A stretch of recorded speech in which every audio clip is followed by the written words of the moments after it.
Hey, what's up, everyone? I didn't have a Star Wars video queued up for today, and I thought, something I've talked a lot about recently with a lot of friends is actually my love of Star Trek, and particularly the Star Trek literary continuity. I'm known for having really everything Star Wars Expanded Universe, not only the stories, but the promos that relate to them, including the really obscure things like bizarre magazines from Sweden with, EU compatible RPG stories. But I actually have every Star Trek book too, particularly prior to the discontinuation of the Star Trek literary continuity. I also have every Doctor Who book.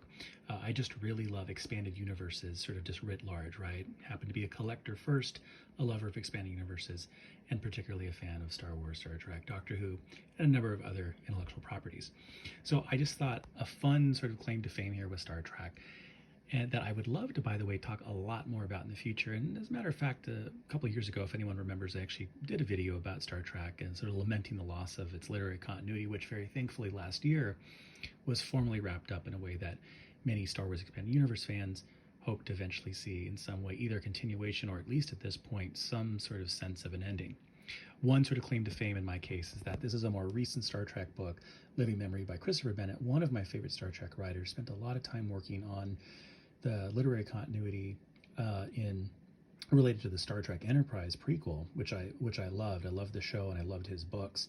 He's one of my favorite authors for a variety of reasons, including how much concern he has for continuity and how much he actually shares with the audience, both on his website and in the books. In the back, he'll tell you about all of the insights that relate to the things you're reading. Where did this idea come from?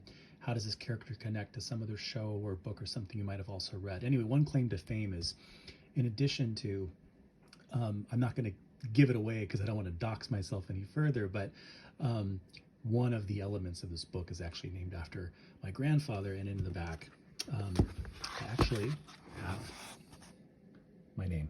So that's kind of cool. So I do love Trek, and this is this really unique case where I actually have technically, by a razor thin margin, some actual Trek credentials here. So anyway, maybe in the future we'll see a lot more about Star Trek on the channel, in particular, sort of a grand tour through all of the Star Trek literary continuity. All right, see you next time.